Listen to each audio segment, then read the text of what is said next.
Assalamualaikum warahmatullahi wabarakatuh. Anak-anak kelas 6, setelah kita berdoa, kita lanjutkan pembelajaran untuk PAI pelajaran 2. Ya anak-anak, kemarin Jumat kemarin kita libur karena merayakan hari raya Idul Adha, dan Jumat ini kita lanjutkan pelajaran 2. Ya, pelajaran 2 ini materinya ketika bumi berhenti berputar. Ketika bumi berhenti berputar, sudah tidak berputar lagi, berarti itu namanya hari kiamat. Ya. Percaya kepada hari kiamat termasuk rukun iman yang kelima. Iman kepada Allah, malaikat, kitab, rasul, hari kiamat, qada dan qadar. Ya. Apa sih hari kiamat itu? Hari kiamat adalah hancurnya seluruh alam semesta beserta isinya. Semuanya akan hancur binasa tanpa terkecuali. Semua makhluk hidup tanpa terkecuali, ya. Ketika bumi sudah hancur beserta isinya, itu namanya hari kiamat. Kapan terjadinya? Tidak ada yang tahu kecuali Allah. Anak-anak sambil dibuka bukunya ya, halaman 14. Nah, hari kiamat dibedakan menjadi dua, yakni satu kiamat sughra, artinya kiamat kecil. Dua, kiamat kubro, artinya kiamat besar. Kiamat sughra artinya hancurnya sebagian alam semesta.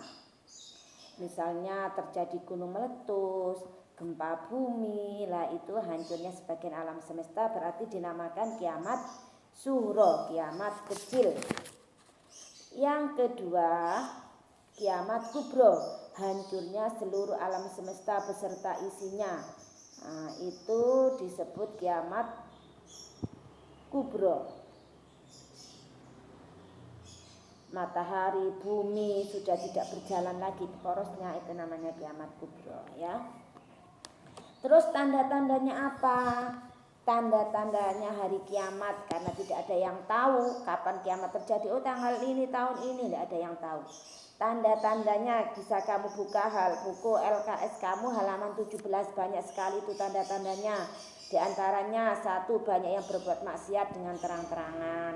Nah, anak mulai berani kepada orang tua, orang tuanya dibunuh, orang tuanya dianiaya. Nah, itu termasuk salah satu tanda-tandanya hari kiamat. Jumlah perempuan lebih banyak dari laki-laki. Lan wedoke akeh, laki-lakinya cuma sedikit. Nah, tulisan Al-Quran hilang, sudah tidak terlihat lagi tulisan Al-Quran. Mau baca Al-Quran tidak bisa karena sudah hilang. Nah, itu di antaranya tanda hari kiamat. Nah, yang terlihat jelas matahari terbit dari barat. Kalau matahari sudah terbit dari barat berarti terjadi hari kiamat. Turunnya Nabi Isa dari langit. Nabi Isa akan turun ke bumi, turun ke dunia ini. Nah, terus lagi di antara tanda-tandanya lagi datangnya makhluk yang bernama Dajjal. Datangnya lagi makhluk yang bernama Ya'juj Ma'juj. Nah, itu adalah tanda-tandanya hari kiamat. Ya, paham ya anak-anak ya? Terus hikmahnya apa? Kalau kita beriman kepada hari akhir, nah, kita akan bertambah semangat mengerjakan kebaikan. Bertambah yakin kebesaran Allah. Nah, itu tanda-tandanya. Nah, kita tidak akan menunda-nunda lagi untuk berbuat baik. Berbuat baik, saya masih muda, saya masih anak-anak. Tidak menunggu tua kita untuk berbuat baik. Nah, kita bersikap jujur, disiplin, bertanggung jawab dan melakukan pekerjaan, itu juga termasuk hikmahnya. Karena apa? Semua amal perbuatan kita selama di dunia ini akan kita pertanggungjawabkan besok di hari kiamat. Ya anak-anak ya, paham ya? Nah, itu tugas untuk materi hari ini. Untuk rangkumannya kamu tulis di buku tulis ya, terus nanti selanjutnya kamu kerjakan soal yang diberikan Bu Nur.